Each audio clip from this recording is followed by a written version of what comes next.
Bueno, Raceto entonces, para comprender cómo Raceto piensa en la ciencia económica o cómo presenta la crítica a la disciplina económica por las escuelas o vinculada a las escuelas de pensamiento económico, vamos a comenzar planteando que él considera que todas las versiones eh, las versiones de la economía o de las ciencias económicas existentes no han tenido en cuenta al campo del sector solidario, ni a nivel micro ni a nivel macroeconómico, ¿no? Él plantea que todas estas tendencias dejaron sistemáticamente afuera de su campo de estudios al campo del sector solidario.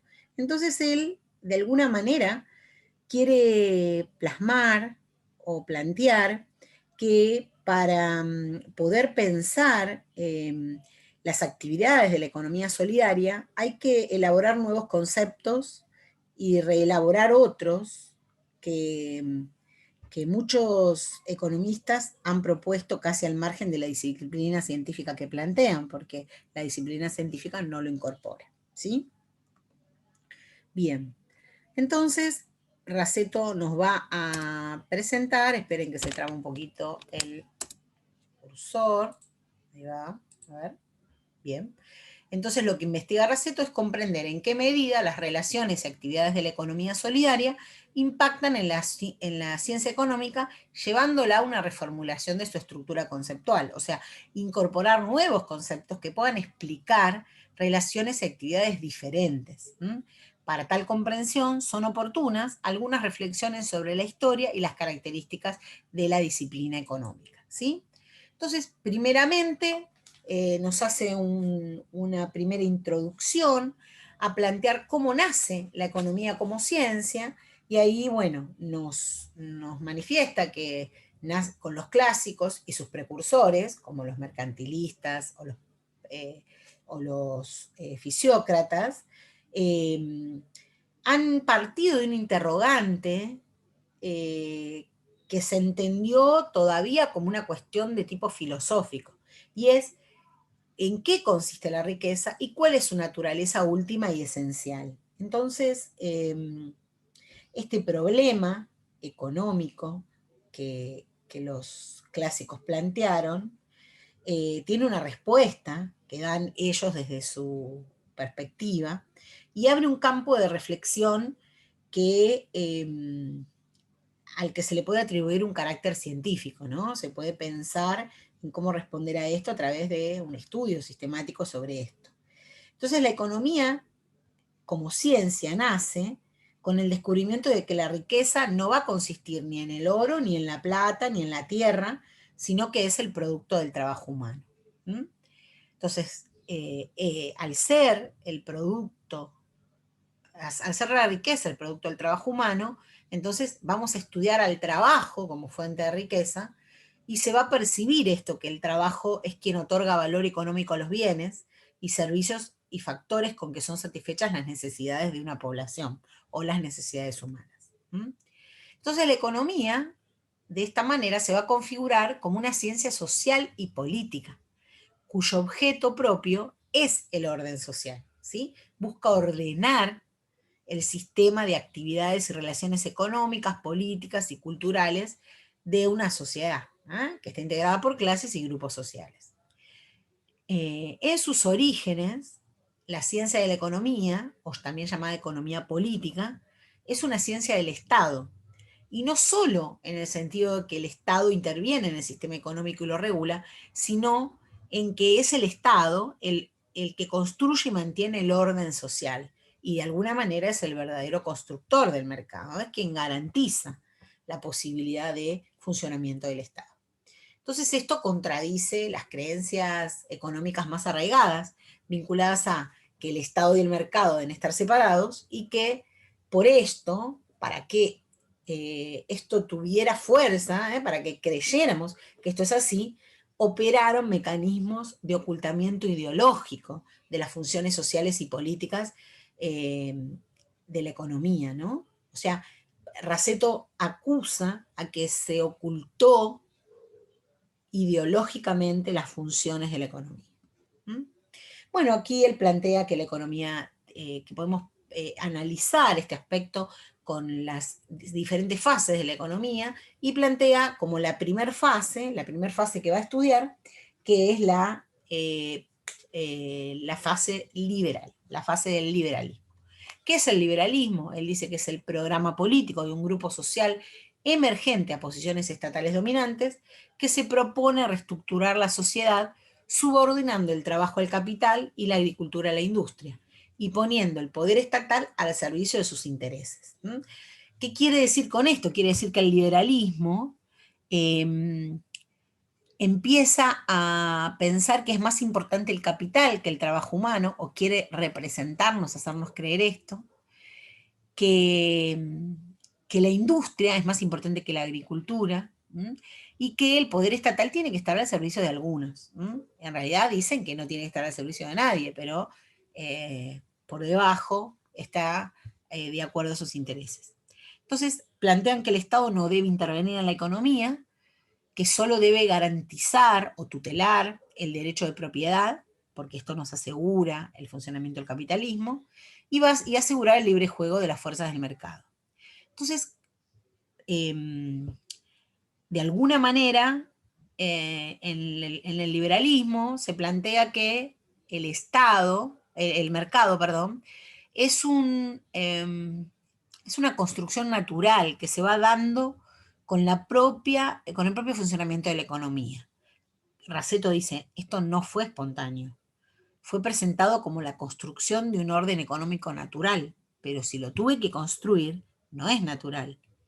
Dice, construir lo que es natural es evidentemente una contradicción lógica, pero esto queda oculto mediante una elaboración teórica que se presenta como la economía pura o la ciencia económica, ¿sí? Entonces el liberalismo plantea que es la ciencia económica pura, que no tiene ideología en lo que presenta de la economía. Entonces, con la reducción del Estado, lo que pudo hacer el científico en la economía es separar la economía de la política y construir un concepto de mercado que va a prescindir del concepto de Estado y de la fuerza real de los grupos que se organizan como poder político estatal. O sea que logra o intenta separar la sociedad civil de la sociedad política, enfrentarlas incluso. Bien, esta es la primera fase. Ahora nos vamos a detener en la segunda fase, en la fase neoliberal, neoclásica, perdón. En este punto, o en este esquema, vamos a estar presentando a la economía como un estudio particular de las relaciones económicas puras, que separadas de cualquier otra ciencia, lo que la hace parecer cercana al conocimiento científico exacto, al conocimiento científico de las ciencias exactas.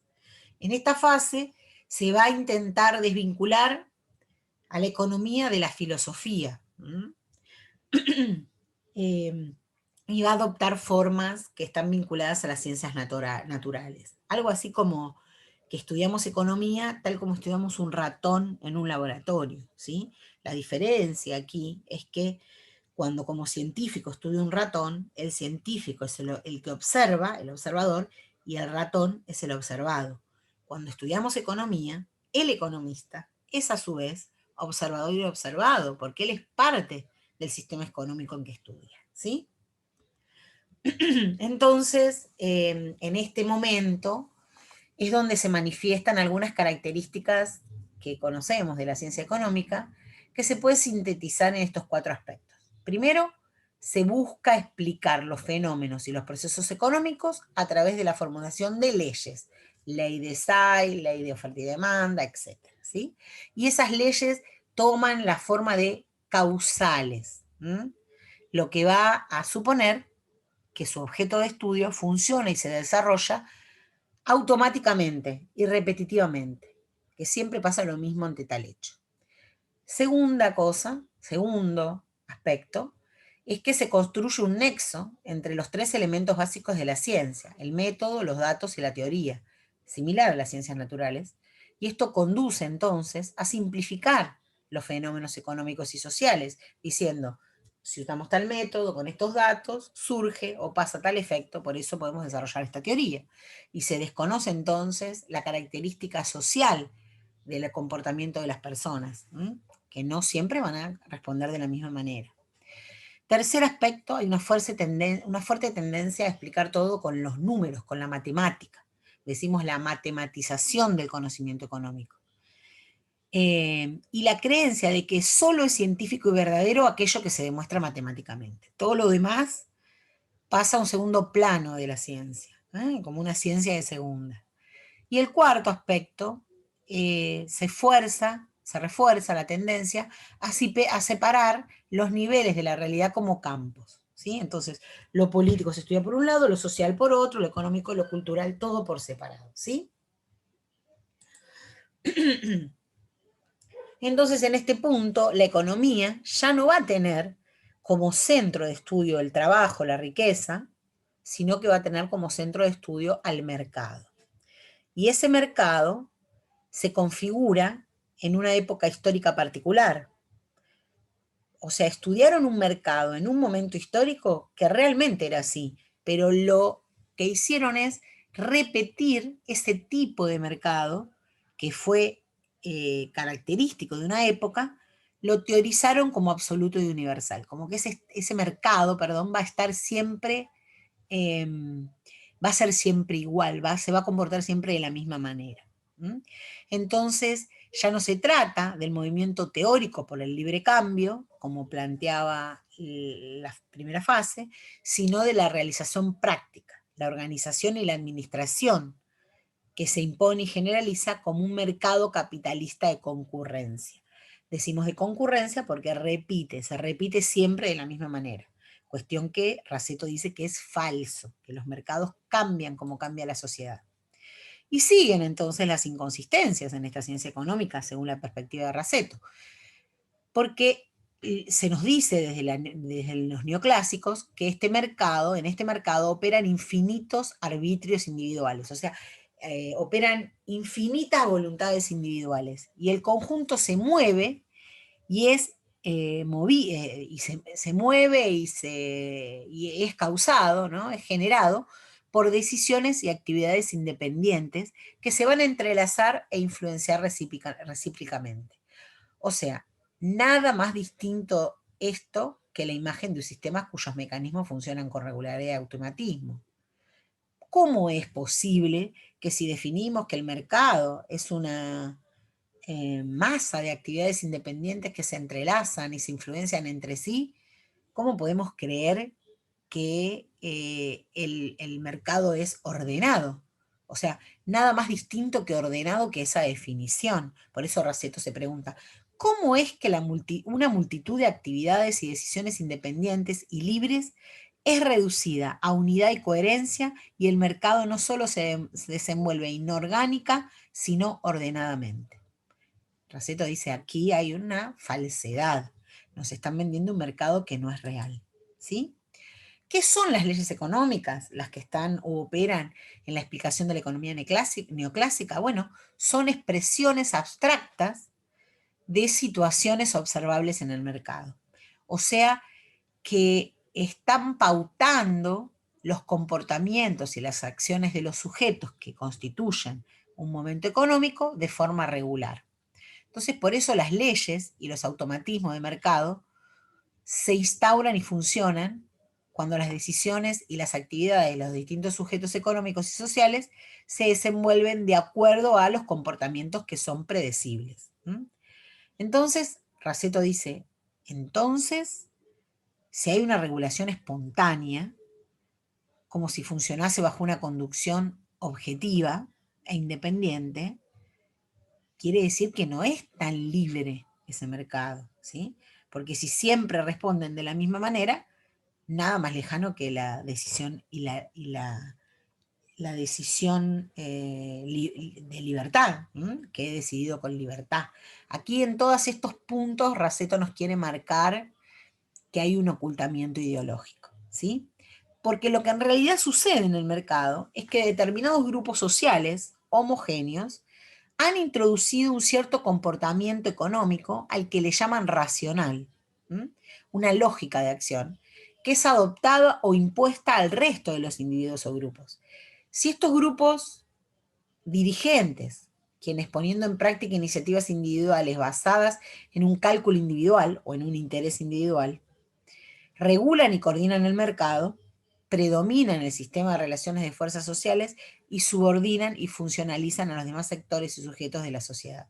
O sea, lo que nos quiere decir Raceto es que no es que el comportamiento de los agentes es libre y lo hacen porque tienen, actúan de determinada manera porque tienen libertad de hacerlo, sino que hubo una instrucción de comportarse de esta manera, que si uno se comporta diferente ya no es racional. Por ejemplo, una lógica en la economía es que hay que actuar maximizando los beneficios. O sea, si alguien actúa diferente, o sea, actúa más marcado por el corazón que por la razón, podríamos decir que es irracional. Entonces, si es irracional, no es un objeto de estudio de la economía, ¿sí? Este es el mecanismo eh, que oculta la fase neoclásica. Entonces, solo de esa manera, entendiendo que hay sujetos que han impuesto una lógica de acción, solo de esta manera puede entenderse que la iniciativa libre de sujetos independientes dé lugar a un mercado que funciona con automatismo, ¿m? Que incide sobre las voluntades individuales.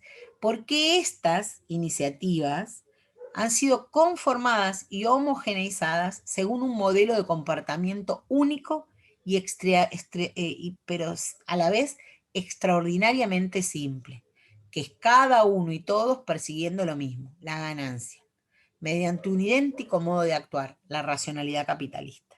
Entonces ya no existe el hombre con su infinita diversidad de comportamientos y modo de relacionarse, ni con sus variadas motivaciones, gustos, intereses. Se lo reemplaza por una abstracción, que es el homo economicus, ¿m? Al que se le supone un único y común comportamiento, que, y que tiene una sola racionalidad, la instrumental. Se niega el supuesto mismo sobre el que se basa toda la propuesta económica, o sea, la libertad humana, ¿sí? O sea, si alguien actúa automáticamente, y bueno, no es libre, ¿sí? Esto evidencia Raceto. ¿Está? Entonces, el mercado teorizado por la economía neoclásica es, entonces, un mercado capitalista construido por la clase burguesa, que es la poseedora del capital, que reorganiza las actividades económicas fundamentales, poniendo al capital como teoría económica dominante y organizadora, y subordinando a todos los demás factores económicos en función de la valorización del capital o la expansión de la ganancia. ¿Mm? Bueno, me pongo loca con esto. Hay elementos que perturban esa realidad que se quiere crear, dice Raceto, y es porque se formuló un concepto restringido de mercado. Solo se reconoce las relaciones de intercambio debidamente monetizados, solo reconocemos el intercambio a través del dinero. ¿M? Entonces, aquí es donde en la segunda fase, en la primera fase lo niega de una manera, pero en esta fase, en la neoclásica, la ciencia económica excluyó el concepto de mercado, aspectos como la donación, la comensalidad, la cooperación. Por más importancia que tengan la asignación de recursos y en la distribución de ingresos, porque no las puede comprender con su sistema de leyes o no las puede conocer con sus métodos de medición. Raceto nos quiere decir acá, bueno, como la solidaridad, la cooperación, el humanismo, no lo puedo medir, bueno, no es parte de mi teoría, lo saco de mi explicación económica, no cuenta y no va a contar ni en las estadísticas, no va a contar en la explicación de las leyes, no va a explicar en la explicación del funcionamiento de la economía, ¿sí? Espero que comprendan lo que está diciendo Raceto aquí. Entonces el proyecto liberal comienza, pero en el proyecto liberal comienzan a aparecer problemas, como por ejemplo, hay procesos de concentración económica, surgen monopolios en distintos sectores, se producen desequilibrios monetarios, aparece inflación y recesión, y esto altera los equilibrios que dijeron que existían, y hay una gran crisis del sistema liberal. Todo el tiempo estamos en crisis. Las crisis no las trae el sector solidario, no las trae porque la gente eh, eh, está actuando irracionalmente, la trae el propio mercado, la propia teoría que han construido. ¿Mm? Bien, vamos a la tercera fase, la keynesiana. Por más simpatía que le tengamos a la fase keynesiana, también Raceto dice, dejó fuera el sector solidario. Porque acá se desplaza del estudio de las políticas económicas del Estado. El tema central de investigación es precisamente la relación entre la economía y entre el Estado y el mercado, perdón. Entonces el Estado se levanta como la categoría que organiza las actividades económicas. La preocupación principal ya no es la comprensión del equilibrio, como en la neoclásica, ni de la riqueza, como en la clásica, sino del crecimiento. Entonces Keynes, de hecho, pone en duda que los comportamientos supuestos por los teóricos del libre cambio se verifiquen prácticamente. Y cuestiona también la evolución de que la economía resulte exclusivamente de comportamientos de los privados. Por eso reexamina a los factores objetivos y subjetivos que determinan el consumo y la inversión. Se detiene a trabajar los temas de consumo e inversión. En eso sí Keynes tuvo una fortaleza. Keynes, en realidad, teoriza la transformación del poder estatal como categoría económica organizante, organizadora, que procede con una lógica distinta al capital en base a las relaciones económicas de otro tipo, que no son las de intercambio. Entonces, esta ampliación del campo es lo que le permite reconocer que los postulados de la teoría clásica y los neoclásicos solo son aplicables a un caso especial y no en general, porque las condiciones que supone son un caso extremo en todas las posiciones posibles del equilibrio. O sea que Keynes dice, bueno, es cierto que existe este equilibrio, pero existe solamente cuando hay un tipo de mercado en particular. No, eso no rige para todo el contexto eh, eh, histórico, ¿sí? Existe para un momento determinado. ¿Dónde se ve un cambio real en la teoría? Principalmente en la postulación que presenta como objetivo a lograr la necesidad de privar al capital de su valor de escasez, ¿sí? Entonces él dice, bueno, pongamos las tasas de interés al mínimo posible, hasta eliminar completamente el interés. No puede hacerse dinero con el propio dinero, ¿sí? Keynes dice, si yo pongo, si alguien quiere reproducir su capital, o pone o invierte su dinero en producir o invierte su dinero en el banco, en lo financiero, para que le dé dinero. ¿Qué pasa si quieren ganar dinero con el propio dinero? Bueno, no se genera valor, porque no hay trabajo, ¿sí? Entonces, Keynes dice, para que aquellos que quieren generar mayor dinero estén obligados a tener que producir, tenemos que tener bajo las tasas de interés, porque si no, todos se van a ir al mercado financiero. Entonces dice, hay que sustituir la acumulación privada por el ahorro colectivo y el Estado tiene que promover eso, ¿sí? Aún así, fíjense, Keynes nunca habla de que también puede producir un verdadero cambio el comportamiento diferente de los agentes. Coloca todo en el Estado.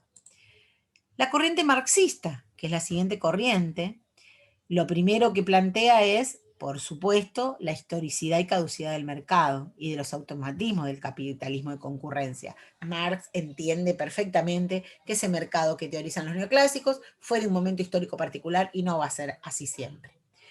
Entonces, no presenta teóricamente un proyecto, sino que se orienta a tratar de desmontar lo que la lógica capitalista nos decía y exponer, o sea, presentar sus contradicciones. Entonces, Marx toma como punto de partida la teoría clásica del valor, trabajo, ¿no? Y plantea que toda producción capitalista implica la explotación de trabajadores. También examina la lógica de acumulación del modo capitalista de producción y cambio y pone en evidencia las contradicciones. Y concluye en que es inevitable la crisis del capitalismo y que debe ser superada no con más capitalismo, sino con la instauración de un sistema distinto. Y él plantea que el capitalismo va a caer por sus propias reglas. Pero al mismo tiempo, la teoría marxista intenta la negación del capitalismo desarrollando un punto de vista crítico, porque afronta las dos racionalidades. Dice, Racionalidad particular de la producción e intercambio capitalista es, tengo dinero como acá, tengo dinero para producir mercancía y generar mayor dinero, ¿sí? Dinero prima. En cambio, la racionalidad económica implícita en las prácticas de producción y de consumo, o sea, de los trabajadores, es, tengo mercancía, obtengo dinero para conseguir más mercancía, para poder satisfacer mis necesidades, ¿sí? Aquí el dinero se constituye en capital porque lo invierto, en la primera racionalidad, construyo mercancía y con eso consigo más dinero. En el segundo caso, el trabajador vende su mercancía, que es el trabajo, consigue dinero para comprar más mercancías que le puedan ayudar a resolver o sí, a satisfacer las necesidades suyas y de su familia.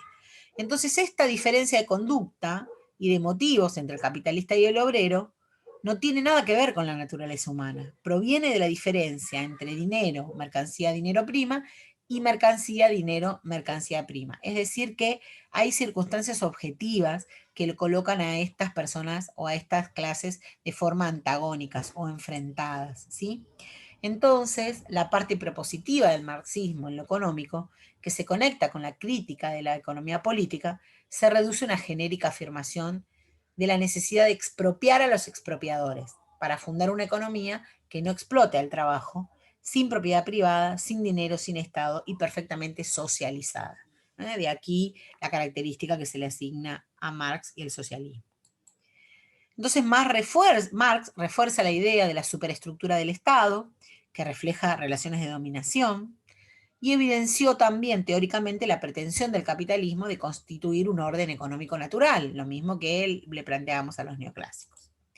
Entonces, la economía convertida en disciplina académica refuerza su apariencia de objetividad, pero no por eso ha dejado de estar al servicio de diferentes y sucesivos programas políticos.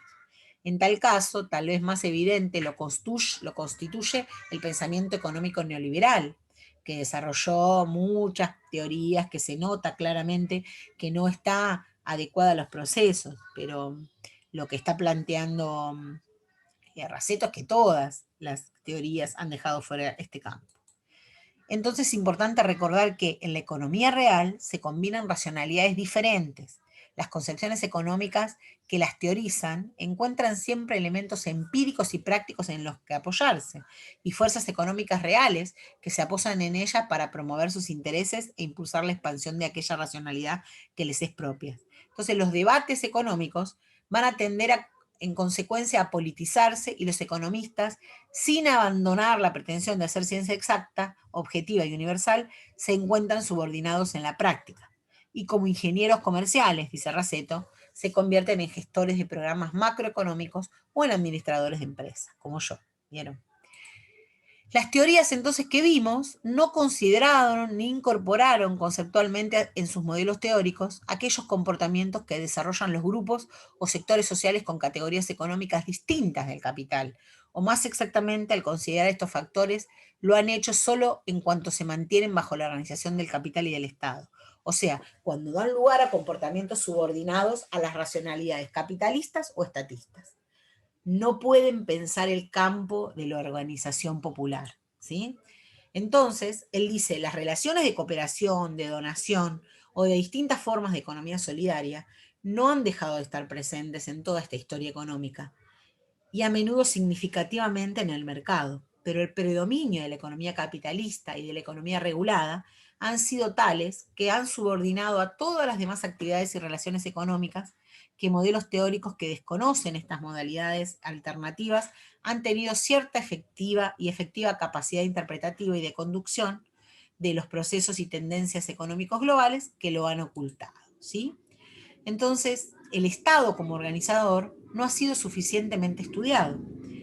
¿Cuál es la actividad estatal, el equivalente a lo que representa para la actividad capitalista la búsqueda de la maximización de las utilidades o la valorización máxima del capital?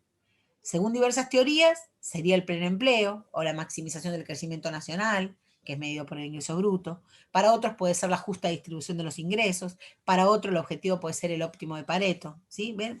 O sea, el Estado como organizador ¿Cuándo es óptimo? No lo sabemos, puede ser, cada uno piensa, bueno, el Estado actúa bien cuando consiguió el pleno empleo, otros dicen cuando genera la maximización del crecimiento nacional o cuando está bien el PNB.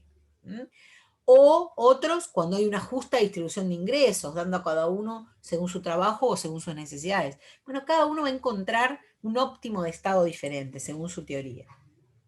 Pero la paradoja, como nunca antes la ciencia económica ha perfeccionado los instrumentos de análisis matemático y posee muy buena información. Y como nunca antes tiene dificultades e insuficiencia en la comprensión de los procesos económicos. Es decir, que cada vez más el mercado o el capitalismo entiende que esta lógica o esta economía de la solidaridad está generando resultados o respuestas, ¿sí?